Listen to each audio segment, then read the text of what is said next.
I'd like to talk a little bit about health. I recently had my last bout with chronic prostatitis.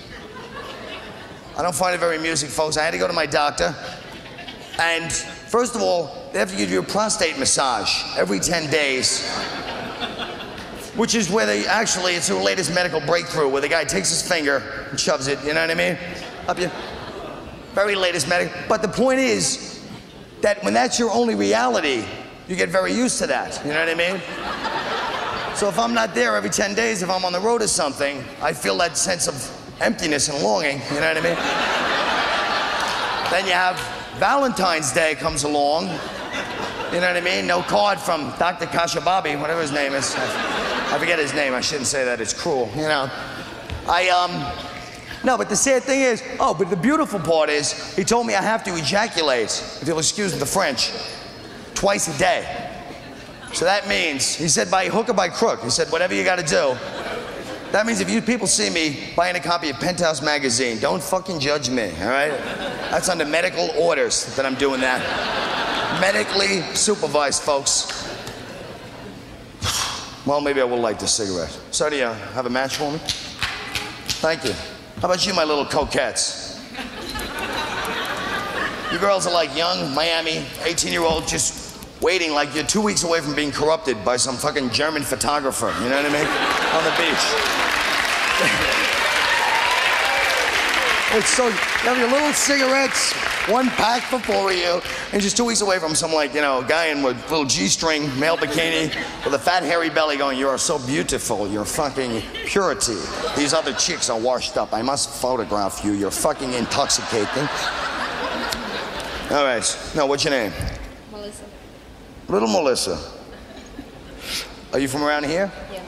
Just from where? Candle. Candle?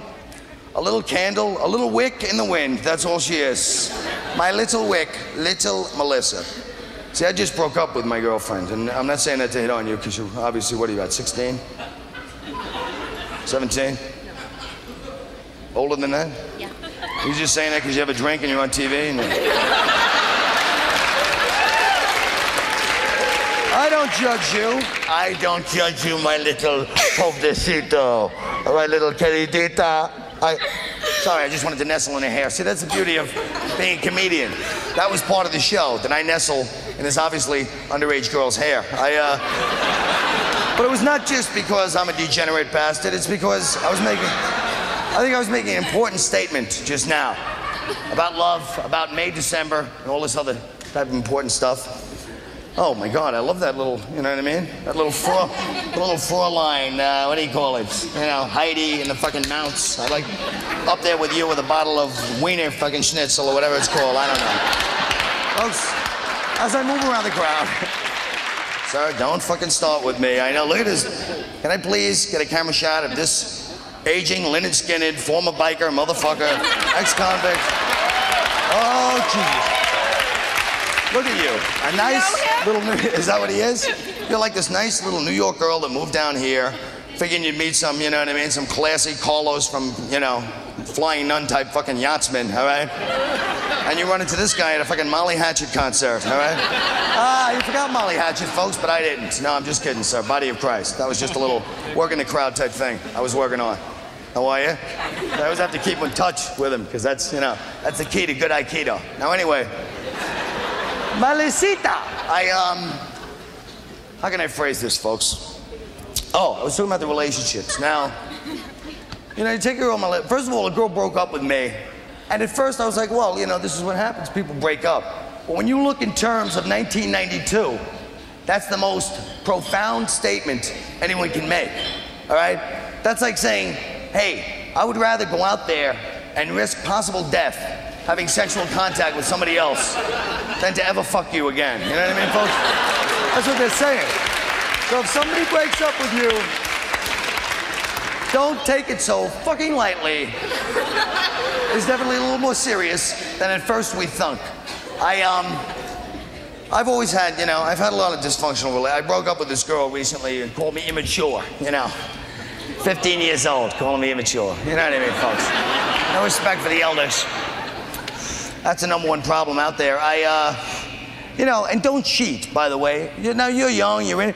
I know you're saying, Carl, how can we tell? Now, of course, the guys are with their dates tonight. No one's going to cheat. You're all sitting there like, honey, I'm not like that. I'm a sensitive, easy listening, Dan Fogelberg fucking guy. Whatever.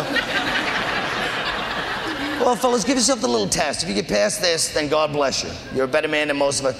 When you finally meet that beautiful girl that we all meet once in life, that loves you unconditionally, all right? Tells you you're an animal in bed, makes you feel like a whole man for the first time in your miserable existence, do you think to yourself, A, hey, how lucky I am to have met this beautiful girl who gives me all this confidence, you know? Or B, hey, if I can get her, I can get all those other girls I never thought I could get, you know? If I'm as good as she says, I gotta share the wealth. The world has gotten a little bit, just a little, I would never censor anything, God forbid that fucking hated word, censorship. But let me tell you something, folks, okay? We've gone off the deep end. Now look, even look at the justice system, okay? They got Jeffrey Dahmer, and they're saying, is he sane, is he insane? It doesn't matter. You know, you take a mass murderer, you're not gonna rehabilitate him no matter what he is. You teach him how to crochet, he'll knit you to death eventually, you know? You teach him geometry, he'll cut you into a fucking isosceles triangle, all right? You got parole. What does parole mean? We sit there like that's normal. That means if you go to jail for a crime which everyone kind of acknowledges you committed, while you're in jail for that crime, if you get along well with the murderers and rapists that are in there, then you're healthy enough to come out and hang out with us, because if they like you, there must be something to you. Folks, these are their references when they go to the parole board, all right? They're sitting there and the parole board's like, well, Manson says he's good people, you know? Hey, this guy was Ted Bundy's bridge partner. Maybe we gotta give him a second shot. You know, not that we're innocent, folks. We're all murderers. Let's face it. We've all committed the crime of murder. Maybe not other human beings, but we've all been genocide ants. The genocide of the fucking bugs alone. And you don't kill them because you're hungry and you want to eat them for sustenance. You just like the feel of the crunch underneath your foot. You just take out a few bugs. And you know you're doing something wrong. Anytime I see like 20 ants gathered, I figure they're getting paranoid, like, hey, fuck this, we should say something, you know? And I'm always like, if you see like 20 of them, you're like, all right, break it up, you mother. You know, you take it on yourself to be the world police. Like, where's something special? And now you might say, hey, well, animals, which we also kill, at least we eat those. But even there, folks, what are the ones we eat? We eat the easiest ones to kill, you know what I mean? We love turkey, what a delicacy. We love cows, you know what I mean?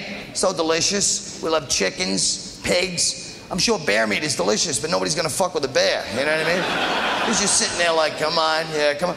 In fact, we had to learn the hard way a couple of thousands of years ago. We didn't know better. Two cavemen were walking along, you know.